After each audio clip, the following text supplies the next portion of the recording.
पेड़ बनाकर खड़ा कर दिया जाता है। कीड़ा मकोड़ा के शरीर, आसमान में उड़ने वाले पक्षियों के शरीर, पानी में रहने वाले जानवरों के शरीर में बंद कर दिया जाता है जो पाप करता है। लेकिन जो पुण्य करता है वो कहाँ जाता है? स्वर्ग और वैकुंठ में जाता है। लेकिन पुण्य खत्म होता है, पाप भी खत्म होता है। पाप अगर न खत्म हो तो ये मनुष्य शरीर किसी को मिले ही नहीं, हर कोई नरक में ही पड़ा रहे। तो दोनों खत्म होते हैं। तब पूरी क्षीण मृत्युलोक है। पूरी जब क्षीण हो जाता है तो इसी मृत्युलोक में इसी दुनिया में पैदा होना पड़ता है। तो ये धरती का नियम है कि माँ के पेट में बन करके ही बाहर निकलना होता है। और माँ के पेट में बच्चा कैसे बनता है? ऐसे छू मंत्र से नहीं बनता है कि कोई मंत्र मार दे, हाथ उठा करके ऐसे और कह दे कि बच्चा हो जाएगा, ऐसे नहीं होता है। पुरुष और स्त्री के संपर्क से होता है। रज और वीर्य उत्पन्न होता है। कैसे उत्पन्न होता है? सूर्य और चंद्रमा से आपको जो पुराने सत्संगी हो, आपको कई बार सुनाया गया है, इनसे उत्पत्ति होती है। तो यह उत्पत्ति का एक सिस्टम है। लेकिन ये जरूर है कि उनका पालन पोषण कहाँ हुआ था? एक जुलाहे के यहाँ नीमा और नीरू ने उनका पालन पोषण किया था। आप ये समझो उनको मिल गए थे वो। कैसे मिले, क्या है, बहुत सी बातें हैं, लेकिन वही लहरतारा तालाब के पास उनको वो मिल गए थे। तो ले गए, उनका पालन पोषण किया और वही काम सिखाया। कौन सा काम सिखाया? जो वो करते थे, जुलाहा थे, कपड़ा बुनते थे, तो कपड़ा बुनने का उनको काम सिखाया। लेकिन कुछ लोगों का ये ख्याल है कि उन्होंने किसी को गुरु बनाया ही नहीं। लेकिन गुरु बिन भव निज तरह न कोई, और जो विरंची शंकर सम हुई।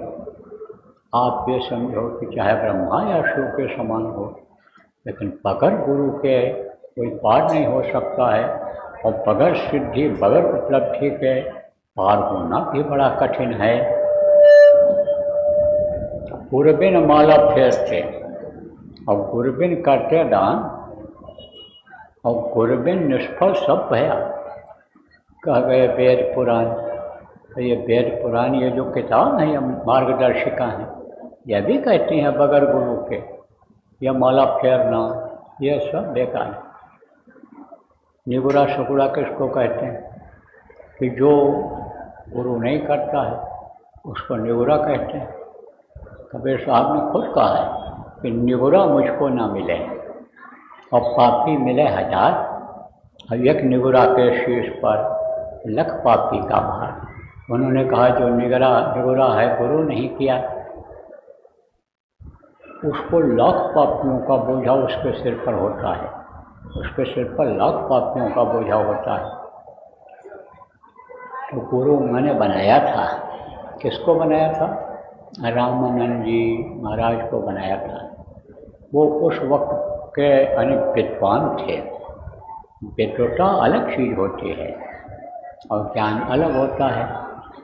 आप ये समझो विद्या ज्ञान।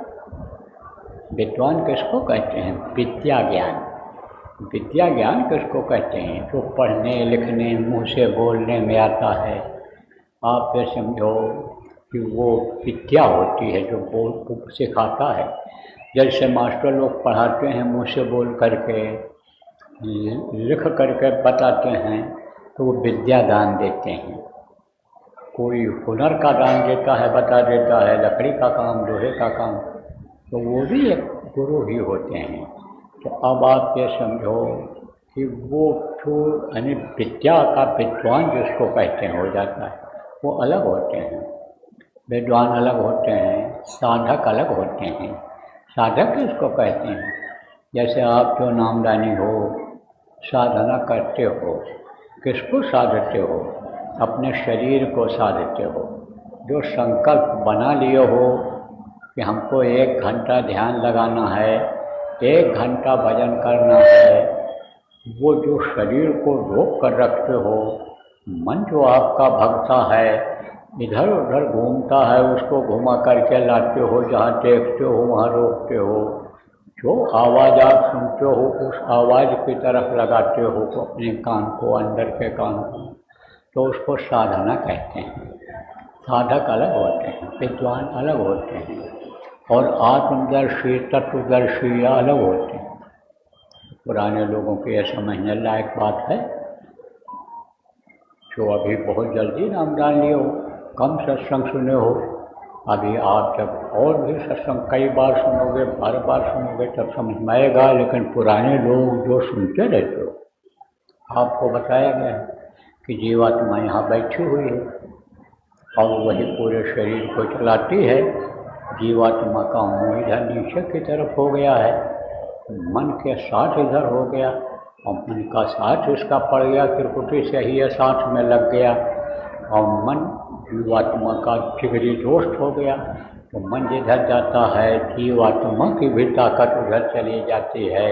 लेकिन जब इधर से ध्यान को हटाते हैं, वाल्मीकि के लिए कहा गया कि उल्टा नाम जपत जग जाना, वाल्मीकि भय ब्रह्म समान। ये जो महात्माओं की लिखी हुई किताबें हैं, ये सबके समझ में नहीं आ सकती। जैसे कोई 16 दर्जा पढ़ करके किताब लिखे और 10 दर्जा ही पढ़ा हुआ आदमी उसको समझाने लगे, समझने लगे, कैसे समझ सकता है? उतनी योग्यता का आदमी होना चाहिए जिन्होंने लिखा है। तो बहुत से लोगों ने अर्थ लगा लिया कि मरा मरा मरा मरा मरा जपोगे तो राम राम मुँह से निकल जाएगा। तो मरा मरा मरा मरा उन्होंने जपा था, किसने? वाल्मीकि। कोई अर्थ लगा लिया कि उल्टा जीव रहा लटकाना, यानी आप ये समझो कि उलट जाओ। कैसे? उल्टा नाम जपत जग जाना, कैसे उलट जाओ? सिर के बल, जैसे लोग सिर शासन करते हैं, ये जो योगी होते हैं, ये शरीर को गलाते हैं, तपाते हैं, ये शरीर को कष्ट देते हैं। जो योगी होते हैं, ये अपनी योग क्रिया में शरीर को ही कष्ट देते हैं पहले। तो लोगों ने अर्थ लगा लिया कि सिर के बल खड़े होकर के और फिर नाम को पुकारो, भगवान का नाम लो। लेकिन यह सब कुछ नहीं। उलट करके ने ध्यान को दुनिया के तरफ से हटा करके, जैसे आप लोगों को बताया गया कि जब ध्यान के लिए बैठो, भजन के लिए बैठो, सुमिरन के लिए बैठो, तो अभी आपका मन कहाँ लगा हुआ है? खाने पीने सोने में लगा हुआ है, इधर उधर घूमने में लगा हुआ है, कमाने में लगा हुआ है, पुत्र परिवार धन दौलत के मोह में लगा हुआ है। तो 1 घंटे के लिए मन को उधर से हटाओ और किधर लगाओ? ऊपर की तरफ लगाओ, जिधर से आवाज़ आ रही है, जिधर से प्रकाश नीचे उतर रहा है, उस प्रकाशमय नगरी में जाने के लिए ध्यान को ऊपर लगाओ। जब ऊपर ध्यान जाता है, कहाँ जाता है? उधर अपने लक्ष्य, अपने उद्देश्य, अपने जिस चीज़ को पाने का होता है, पाने के लिए मन उधर जाता है।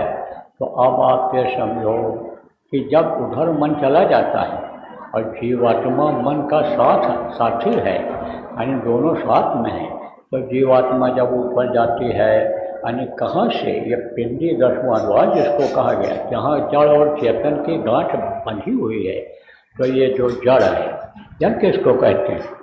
यह शरीर सच पूछो तो जड़ है, आत्मा ही इसको चेतन बनाए हुए है। आत्मा से ही ये अपने हुनर में है, अपनी ताकत में है, आत्मा के ताकत से ही ताकत में है। आत्मा जिसके देखो बलवान हो जाती है, उसके हाथ में शक्ति आ जाती है, हाथ रख देता है, कल्याण भला हो जाता है, नज़रों से दया की धार फेंक देता है, लोगों को फायदा हो जाता है। तो आत्मा की ताकत से ही इसमें ताकत है, शक्ति है इसमें। तो प्रकाश मैं नगरी में ये जीवात्मा चली जाती है। तो अब आपको समझने की ज़रूरत है प्रेमियों कि कबीर साहब की बात चल रही थी तो उनके गुरु थे रामानंद जी। लेकिन कबीर साहब एक होनहार बच्चे के रूप में समय से भेजे गए थे।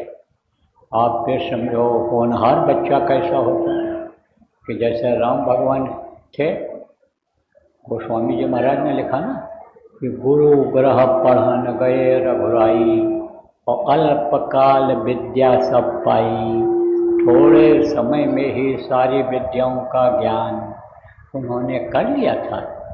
कुछ बच्चे देखो ऐसे होते हैं जो बहुत तेज दिमाग के होते हैं, बहुत जल्दी तरक्की कर जाते हैं। मास्टर जी लोग भी कहते हैं भाई ये दूसरी दर्जा में तो है, लेकिन ये तीसरी दर्जा का सब जानता है, पढ़ लेता है, तो तीसरे में ही क्यों न कर दिया जाए। तो एक साल में 2 दर्जा दे देते हैं।